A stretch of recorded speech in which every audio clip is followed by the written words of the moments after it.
So last week I ordered some parts to fix the governor on my D15, and they all came today. And I'm gonna try to put it all back together and show you guys what went wrong, why it failed, and how to fix something like that. So here are the old parts. This is the thrust bearing.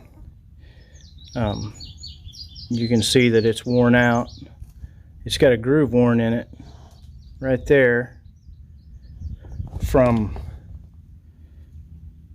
this, the fork pushing on it, worn out, and the bearing is loose. You can see how worn out that bearing is. It's just rattling. And this is the old the old governor. You can look inside now that I know something about them, and you can see that there's ears down in there missing. They're snapped clear off. That's why I try to give it throttle, and I'd get a quarter throttle and it'd just go wide open, and the engine would wrap out. This is the new governor I ordered. It was 170 bucks online, and it came just like this, all put together. Here's the new thrust bearing that came with it. It's nice and tight. And you can look down inside this one and you can see the ears down in there that are there on the new one that were snapped off on the other one. I ordered a new governor spring to a correct one, because what Grandpa had on there was, hell, he probably pulled it off a screen door, who knows. And I ordered a new gasket. And this gasket, compared to the original gasket, the material wise, they feel pretty close in thickness and texture and stiffness.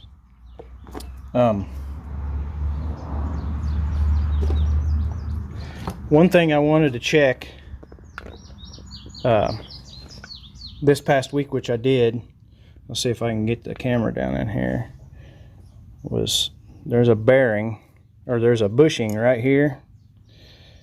That bushing, that brass bushing, I wanted to check the ID on that and see how close the ID on that brass bushing was to a brand new one, and see if I needed to get a new one or not. The ID on that bushing compared to the ID on a brand new one is about 3 thousandths. Well, it's not about, it was exactly 3 thousandths difference. So 1.5 a side. If you get in there and measure it and then mic it, measure it with the telescoping gauges and then mic it, it mics about 3 thousandths wear. That's not too bad out of 64-year-old tractor. It's only got 3 thousandths wear, and I don't know for sure what the original ID was on that original bushing, but that compared to the new one that I could order was only 3 thousandths difference. So I just left it. This bushing right here, I looked into ordering a new one of them, and that one's okay too. It's nice and thick. So what I'm gonna do is I'm gonna oil this all up real good and just slide her back in there and put everything back together and hope everything works. I discovered that there is a burr right there when I was getting ready to put the gasket back on. I don't have a clue where that burr came from. That was not done by me. Who knows how long it's been there, but I'm going to try to get rid of it. I would say that this old gasket, that's probably why that's all blown out right there, is from that burr maybe.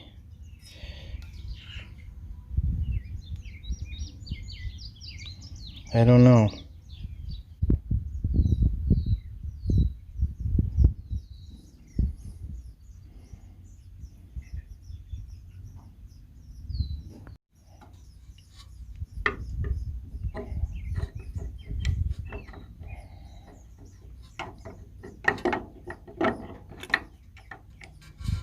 There, slid right in.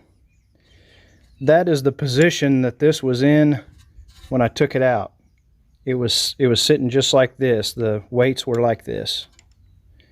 So I'm going to pull it back out of there, and I'm going to lube it up with oil real good and then put it back in there.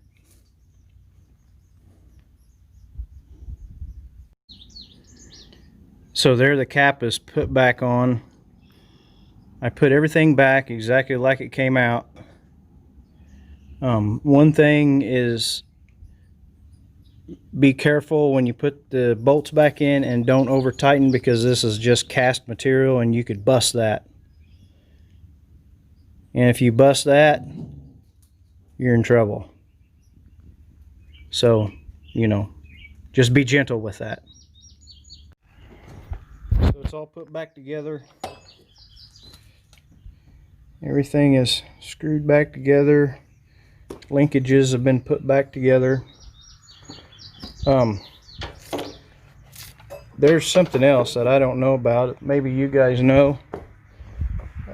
This spring, that spring right there, I don't know where it goes. There's a hole over here on that rod, right back there.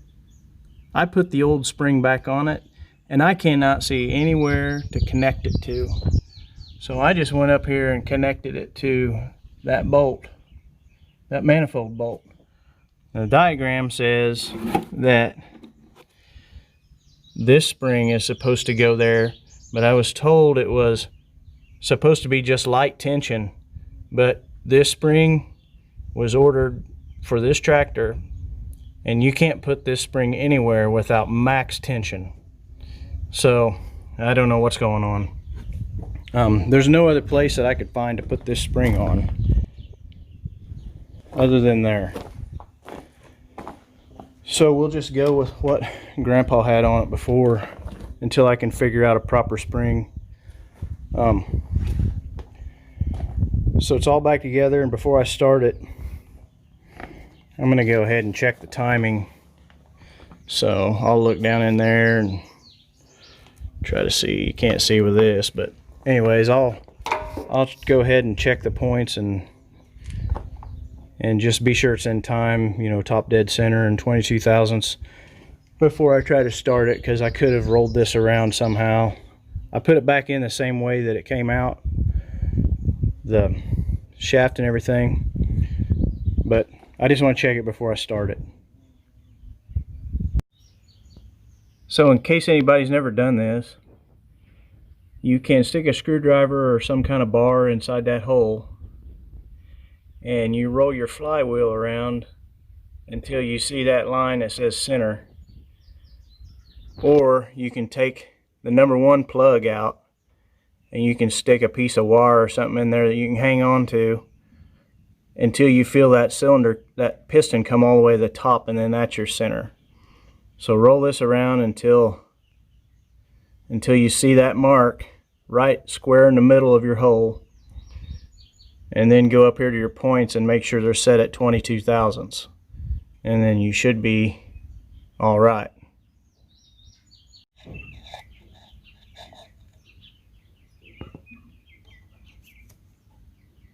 $20 to 22. We're good.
Well, it started.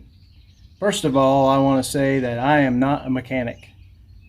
I'm a machinist and not a mechanic, and that's a whole nother world. But I got it going, and it ended up being the timing was off. It was 180 degrees off. So I fixed everything, put it back together, jumped on the tractor, hell, it fired right up. So if it's going to keep running this good for me, the motor sounds good. I think it's worth putting some money into and just going ahead and fixing up. So thanks for any help you guys gave, and I appreciate it.